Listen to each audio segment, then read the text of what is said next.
Can a leader preach economic fairness while living in multi-million-dollar luxury?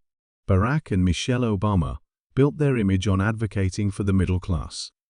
Yet their new $18 million Hawaii estate raises questions about whether their lifestyle contradicts their message. Does financial success weaken their credibility? Can they still relate to working-class struggles? And does this latest purchase hint at a deeper shift in their personal or political future? Let's get answers to all these questions in detail. Luxury real estate purchases by high-profile figures are nothing new. But when a former president and first lady known for their strong advocacy on economic fairness acquire an $18 million estate, it raises questions. Barack and Michelle Obama's latest property purchase in Hawaii has not only caught public attention due to its price, but also because of its symbolic contradiction. The couple, who once championed the struggles of working-class Americans, now own multiple homes worth millions, creating an interesting contrast between their words and actions. Their newly acquired estate sits in the upscale area of Waimanalo on the island of Oahu, a region known for its exclusivity, stunning ocean views, and sprawling beachfront properties. The residence is reported to have been developed on land that was once home to a historic Hawaiian fish pond, an area with cultural significance. This particular purchase has fueled discussions about how former presidents transition into post-office life, particularly those who position themselves as advocates for economic equality. Michelle Obama has been one of the most vocal figures on wealth disparity and the need for a fairer economic system. During the Democratic National Convention, she delivered a speech that was widely regarded as a defining moment in her public career. She spoke about the values she and Barack Obama were raised with, values that included skepticism toward those who amass excessive wealth while others struggle. She emphasized that true leadership means ensuring not just personal success, but the well-being of those around you.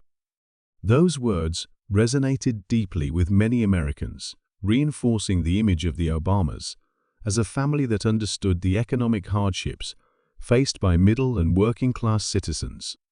However, the reality of their post-presidency lifestyle presents a stark contrast. Since leaving the White House, the Obamas have built a significant real estate portfolio, purchasing homes in some of the most prestigious locations in the country. Their first major acquisition was a stunning $8 million mansion in Washington, D.C., situated in the upscale Kalorama neighborhood. This was followed by an even more extravagant purchase, a $12 million estate on Martha's Vineyard, a location known for its affluent residents and exclusive nature. The recent $18 million Hawaii property only adds to this growing portfolio. While no one denies that former presidents often accumulate wealth after leaving office, the concern arises when their choices seem to contradict the ideals they once promoted. When Michelle Obama urged Americans to remain skeptical of those who take too much, she positioned herself as someone deeply in touch with the struggles of average citizens. Now, as the Obamas expand their personal wealth through high-value properties, it raises a difficult question. How do these actions align with the principles they once championed? One might argue that financial success does not automatically undermine a person's credibility. But when public figures repeatedly advocate for economic equality while privately securing multi-million-dollar estates, it creates a narrative of inconsistency. This contradiction becomes even more pronounced when examining how the Obamas have spoken about privilege, systemic barriers, and wealth redistribution. For many, their lifestyle now resembles that of the very individuals they once encouraged the public to scrutinize. Beyond the financial aspect, another point of discussion surrounding this Hawaii property is its strategic nature. Unlike their other homes, this one offers a greater level of privacy and isolation. The estate is built in an area known for its exclusivity, with fewer public eyes and a natural barrier between the residents and the outside world. This level of privacy has led some to question whether this purchase was influenced by growing media speculation about the state of the Obama's marriage. Recent reports have suggested that Michelle Obama has been spending increasing amounts of time in Hawaii, often apart from Barack Obama. The former First Lady was noticeably absent from some high-profile events, including President Jimmy Carter's funeral, fueling speculation about the dynamics within the Obama household. While there has been no official statement regarding their relationship, the timing of this property purchase has led to various interpretations. Is this home meant to serve as a retreat from public scrutiny, or is it a reflection of a new stage in their personal lives? Real estate decisions, particularly those made by public figures, are rarely just about the homes themselves. They often symbolize shifts in lifestyle, career focus, or personal priorities. In the case of the Obamas, this property marks yet another expansion of their real estate holdings, further distancing them from the image of the relatable middle-class family they cultivated during their years in the White House. While their financial success is not inherently an issue, it does prompt a necessary discussion about how former leaders balance their public messaging with their private decisions. Should individuals who emphasize wealth inequality be held to a different standard when they accumulate significant personal wealth? Does financial success inherently erode the credibility of political figures who once positioned themselves as advocates for economic fairness? These are the questions that continue to surface as the Obamas settle into their new, luxurious Hawaii retreat.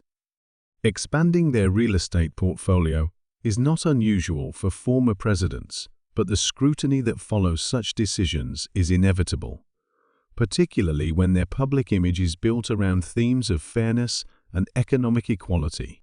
The purchase of an $18 million estate in Hawaii is not just another addition to the Obamas' list of properties.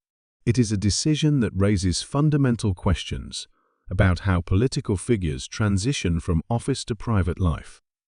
The public's perception of the Obamas has always been tied to their advocacy for middle-class Americans, making their increasing wealth a subject of national discussion. Michelle Obama's words at the Democratic National Convention still resonate with many. She spoke passionately about the values instilled in her by her parents, the belief that wealth should be used responsibly, that excessive personal gain should be viewed with skepticism, and that true success is measured not just by personal prosperity, but by the well-being of those around you. These principles played a significant role in shaping the Obama brand, painting a picture of a couple deeply connected to the struggles of everyday Americans. Yet, over the years, their lifestyle has evolved in a way that some argue contradicts this message. Beyond the Hawaii estate, their Martha's Vineyard property spans 30 acres and cost them $12 million. Their Washington, D.C. home, valued at $8 million, sits in one of the most affluent neighborhoods in the capital.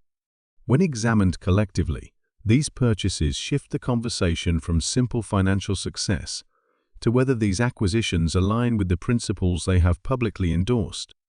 For many, this is not just about money, it is about credibility.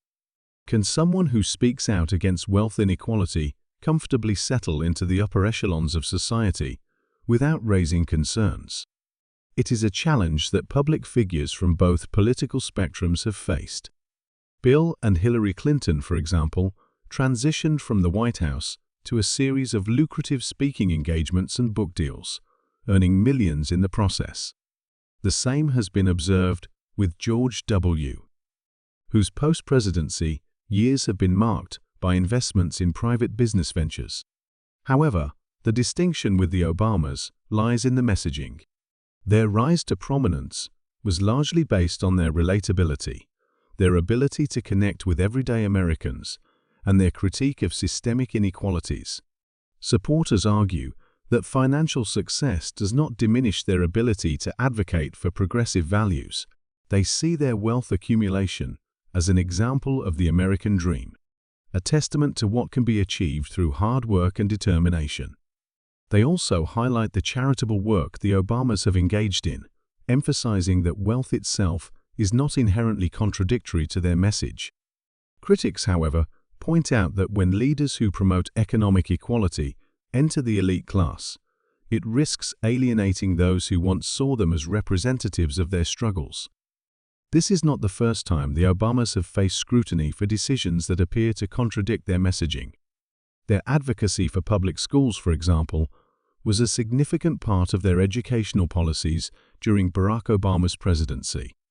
Yet, both of their daughters attended Sidwell Friends, an elite private school in Washington, D.C.